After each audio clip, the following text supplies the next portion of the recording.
This is part of www.boss.camp, which is employee performance management done a better way.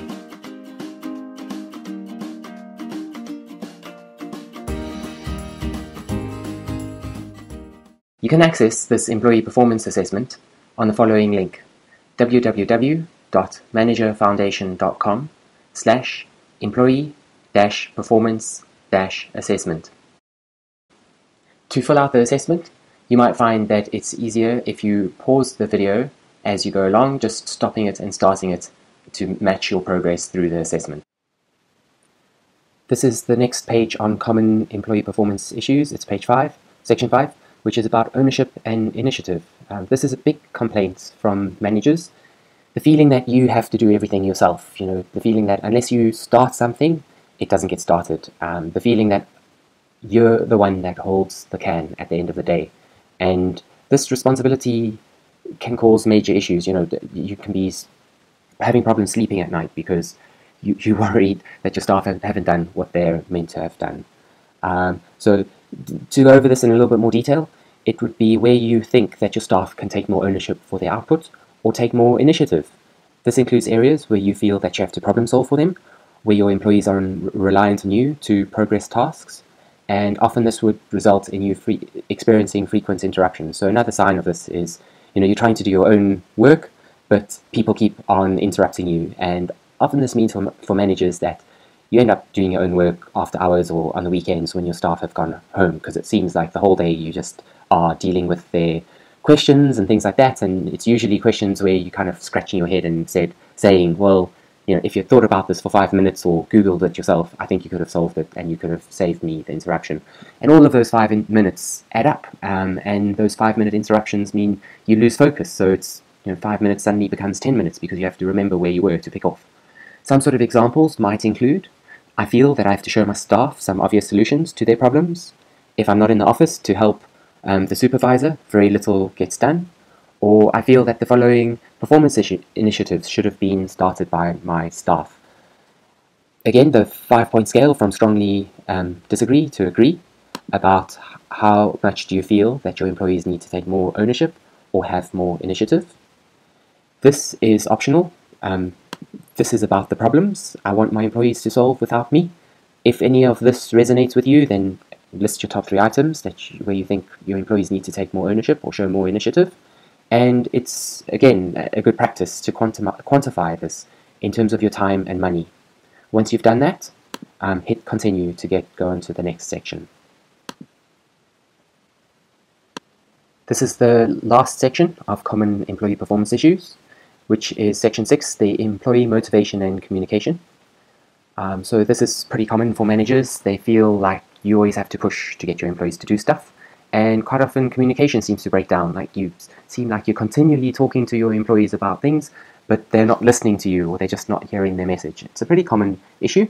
And as I will show you later, there are ways that you can deal with that, ways to make your message more powerful, better understood, and acted upon, which is important, because there's no point in talking to your employees about performance unless they actually improve.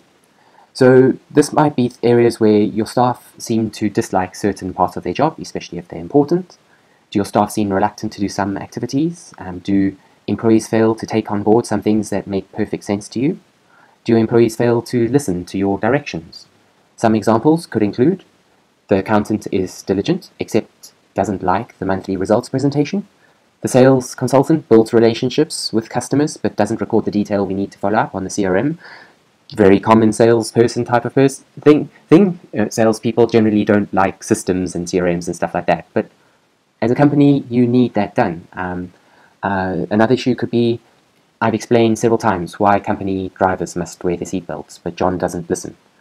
Or the production manager knows they have to clear the workspace at the end of the day, but if I don't follow up, they don't do it. Again, on a 5-point scale from how strongly you feel that you disagree or agree that these are issues that you have to motivate your employees to get things done. And if any of this is an item that resonates with you, then pick the main topics that you feel that you have to continually push your employees to do.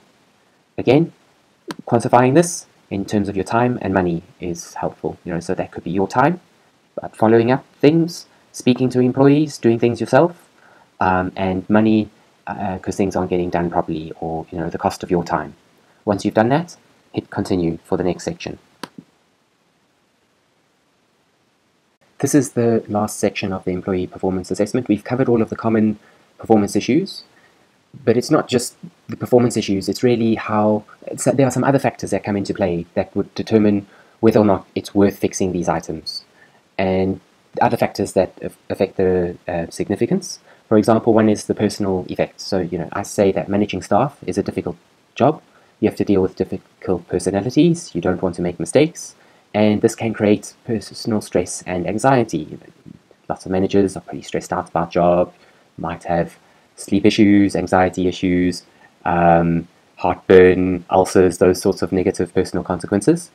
And this would indicate how much of an issue this is, how important it is to get it fixed. So maybe life is plain sailing, my work life is like a summer's day, or the things that my staff do make me feel a little bit frustrated. I just wish they would try a bit harder and make fewer obvious mistakes. Or staff performance is a concern but hasn't reached the stage of keeping me up at night. Or I worry a lot because I need to be there to catch errors and make sure that my staff are working properly. I often feel that I am the one that has to make everything happen. So on a 4-point scale, really, how much is our staff issues affecting you personally? The next thing is about the topic that you might have heard before, a working manager. Now, we all have to do our own work as managers. No one exclusively just manages staff and does nothing else. And managing employees can be disruptive to your own workload, usually because it's time consuming, or you have to spend a lot of time setting direction for staff, providing motivation, feedback, etc. If you don't have quick ways to do this, it can be incredibly time consuming. Another way that it can suck up your own time is if you're spending a lot of time fixing errors, or if you're experiencing a lot of interruptions. It's very difficult to get your work done when you've continually got employees knocking on your door every 5 minutes because there's a problem, or they need your help or your inputs, etc. So on a 5-point scale from agree to disagree, how much do you feel that managing employees is disrupting your own workload? Don't copy me, I'm just putting placeholders there so that the form works. The next section is, if you've got methods to fix these issues already, then that's great. If you don't, that's an indicator that you need to work on methods to find solutions.